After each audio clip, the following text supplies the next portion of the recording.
Hello, everyone. Welcome to Cloud Tech 2021.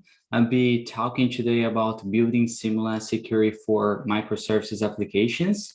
And my name is Fernando Cardoso. I'm Solutions Architect for AWS Alliances at Trend Micro. And I hope you guys enjoyed the session, okay?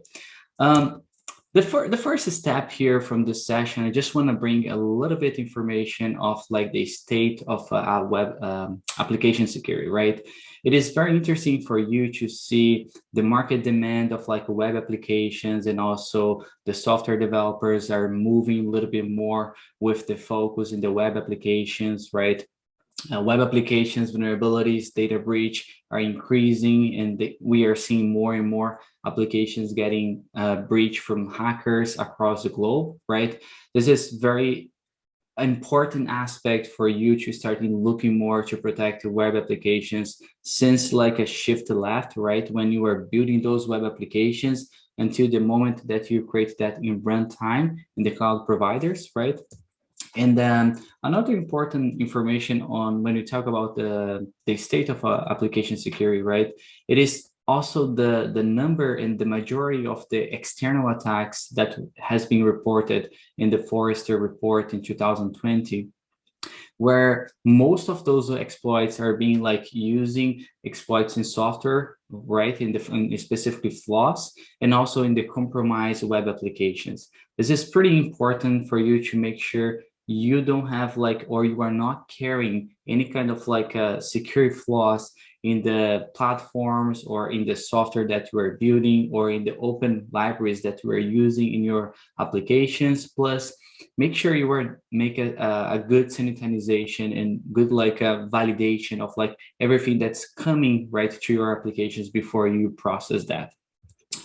Going forward, when we talk about like microservices, right? This is a very common like acronym being used across the globe. And why is that, right?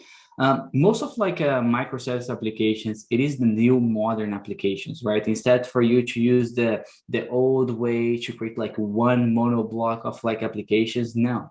Now what they are going to do, and they are doing more and more, right? Basically, it is breaking down those applications in microservices, and you create like this microservices using technologies like Kubernetes, Docker, Lambda functions, AWS Fargate, Kubernetes, GKE in Google, Azure Functions, and many others, right? I just brought a couple names there, but this is one of the most hottest market right now, right?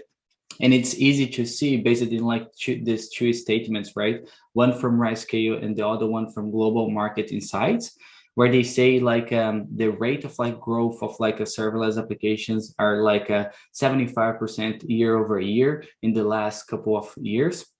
And also Global Market Insights, they bring it up like saying the serverless architecture market in 2027 will be $30 billion, right? This is like where most of like web applications that we see and we use every day, they are going to that way, right? Most of like the huge and big like applications that we use today, they are already using microservices, but we still like working and improving like most of like the old legacy applications that we have with the monolithical apps, right, to this new way to create those applications. Plus, so many new startups, so many new business, they need to create and deploy those applications to deliver more like a business and more like a specifically features for their customers in a way to grab and starting selling different things.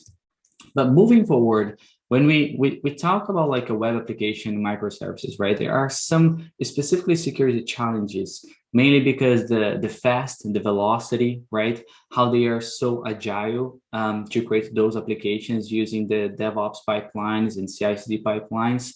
Like most of the times, those developers, they don't communicate well with the security teams, and at the same time, they are a little bit afraid to add some kind of like security and starting breaking or slowing down those applications. And that's not true. There's so many different ways for you to starting creating like a seamless security in these pipelines that will make like very easy for you to deploy those applications with security technologies embedded in the full pipeline, right? This is one. The other one, security teams have the requirements to run this kind of like a runtime protection in the moment that you are running those applications in containers, in serverless applications, or if you are running like a regular EC2s or instance across different like cloud providers, right? This is pretty important because the runtime application, it is basically the last moment that the security can implement something, right? Because you are communicating with those APIs, communicating with those web applications, and you need to have some validations before you process that data or give access to something that they are connecting with in your applications, right? This is pretty important aspect, and there is some challenge sometimes for security teams to deploy those runtimes in their organizations because they are not connected pretty well, since they are creating those web applications in the moment of like the project and all those kind of things, the requirements, right? Organizations are connected and using more APIs. Since they are using more APIs, sometimes they think like, oh, I don't need to protect the APIs because it's not like a completely open, only few people know that, and there is like this mandatory specifically requirements for the APIs, but it is possible to like expose, right? It is possible for some hackers to do some overly permissive access using the APIs that it's open. And it's pretty important for you to make sure and validate and sanitize every single request to your APIs in your web applications too, okay? New deployments modules are coming more and more, right? Very complex hybrid architectures are being very common in many organizations right now, using serverless, the old legacy applications all together. And it's important for you to create some kind of technology or security technology that will be seamless. Doesn't matter if they are using the old module with the monolithic or with the new one with serverless or microservices using containers too.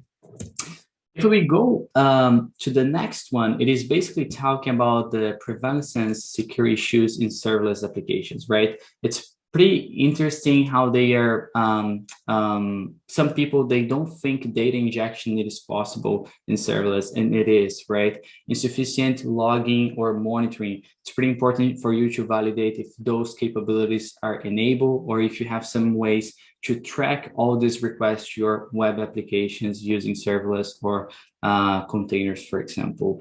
Overly permissive permissions applied to cloud services running those applications. It's important for you to validate if they don't have like your serverless running, for example, in Lambda. Does that one only has the permissions to communicate with like API gateways in S3 buckets or DynamoDB, or they have like overly permissive that they can talk with many other services in your account? If you do have that, this is not the right way to do it, right? You should be validating those permissions for every single services. And if they don't need to talk with the other services, you should remove those, right? Because it's considered overly permissive and someone could take over if they have access to those applications or to those cloud services. Cloud services misconfigurations. This is like a very hot topic across many different services. It's not just like when we talk about like Lambdas or containers. Lack of authentication mechanisms, right? Make sure you are creating and adding different like ways for authentication, like MFAs and CAPTCHAs and a couple other things, right? And unsecure code for third parties and open source libraries that you may are using in your applications. Make sure you are validating every single package and every single open source application or libraries that you are using inside your web apps, okay? And when you think about those specifically security issues that you have, right? How you could add like some ways to your microservices pipelines, right? This is a pretty simple way where developers are pushing the code to the Git repository. You have your CI/CD pipelines, and from your CI/CD pipelines, you have your web applications being distributed between like instance, serverless, and also containers, depending how you are using the containers. In my case, just like a simple Kubernetes.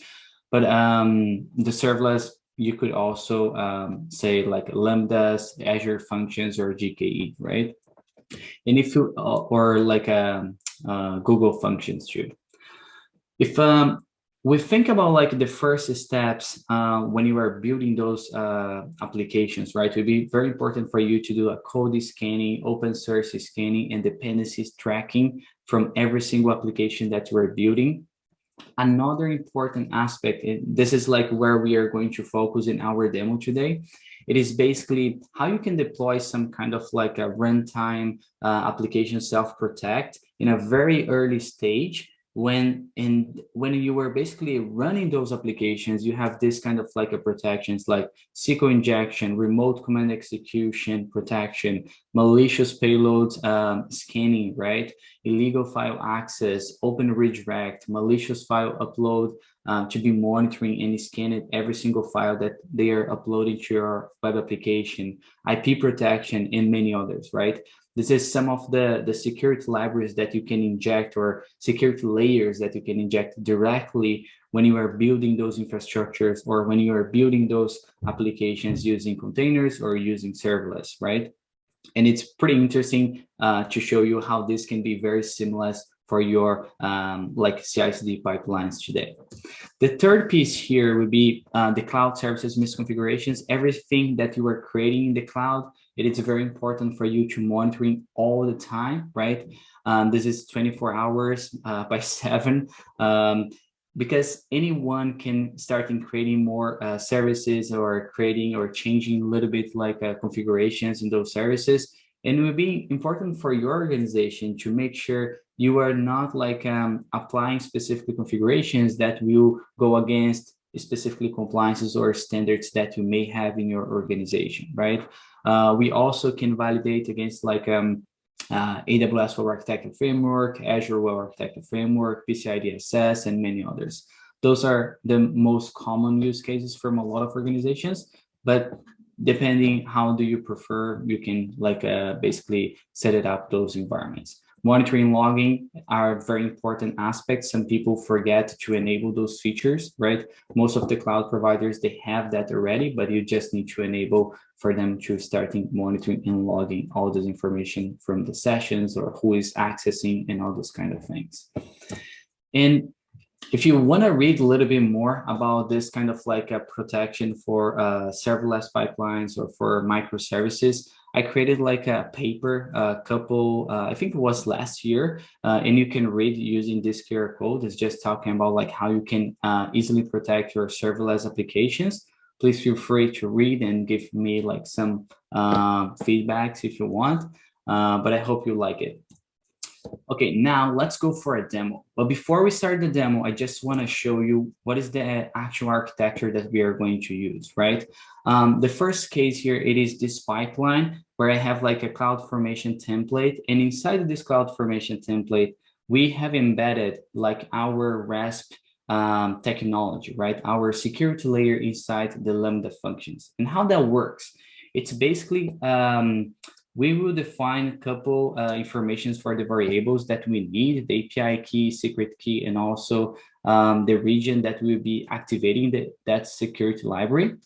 And also we are going to add the security layer to protect those Lambda functions. In this case, I have like 4 Lambda functions that is working as a microservices, right? And we will be basically deploying that through the pipeline. This also will use like Amazon API gateway, S3 buckets, and a couple different like Lambda functions, okay? And a couple different Lambda functions. Now, let's go back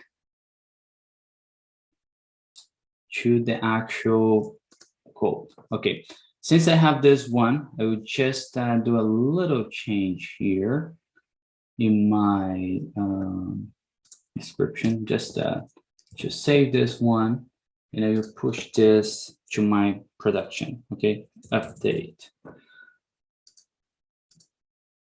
I push this to my pipeline, but I just want to show you how you can easily start in creating some kind of like a seamless protection, right? The developers could be changing those applications here, and right away when they submit a new change in their environments, they will automatically be enable like the runtime security inside those serverless applications, right? At the same time, I have like some kind of like validation, right? For example, every single time when I'm pushing a new CloudFormation template to my AWS account, they are also doing like some tests with the cloud misconfigurations. And if everything goes well, then they go to the build process, right? If now we are basically building the infrastructure, right? Since they passed through the test, checking for misconfigurations, they are going to build in the cloud formation stack. We can go to the cloud formation stack here, and we will be able to see that this infrastructure are going to be deployed right now as the modernization workshop, right? But also automatically we are adding some kind of extra protection in the S3 buckets. Since we have like a protection for malware in the S3 buckets, we are making automation be seamless as possible. And since they detected that we created a couple resources with S3 buckets here, they are going to automatically also protect those resources too with the file storage security. But we have this application already set up, okay? We have the output, and output basically created like a website application. Let's go to this website application.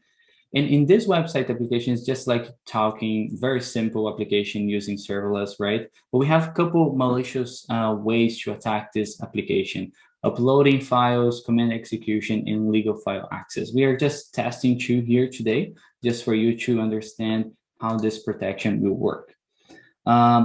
In my since we automatically deploy the security library inside the serverless application, and I also automatically associated with this profile here, Microservices web app, right? If I try to attack this serverless, they will automatically be blocking, since I have that as a prevent mode, okay? If I go to malicious here now and I try to upload an ACAR file that I have in my machine, they will automatically be blocking this ACAR file, right? And you can handle this response from the web application, because we can give the information for the web application, and you can create like the message that you prefer. In our case, we just said like your request has been blocked. And why? Because our RASP technology right away detect that specific attack as a malicious file upload, right? We will give you some additional information about like where is the source IP, which kind of like deployment was attacked, what is the host header, AWS request ID, function name, and additional information that will be very important. We also bring like a MITRE attack information, what is the malware that we detected on the fly, and a couple additional things, right? If I go here back and I try to do some very simple command execution, right, for this use case, I'm just copying here and pasting, you see that we will detect that as a command execution or some malicious payload that was like in the serverless application, and right away we will respond as block it, right? You could handle that and just like logging the information, but in our case, we are basically doing the mitigation, right? And the same thing, since we block it, this is recognized as medium, and this is recognized as remote command execution. And you can also see what is the kind of like a command execution that we saw. Who am I, right? This is also associated with the MITRE and CWE, right? That it's important for a lot of security teams. Very simple, very seamless, right?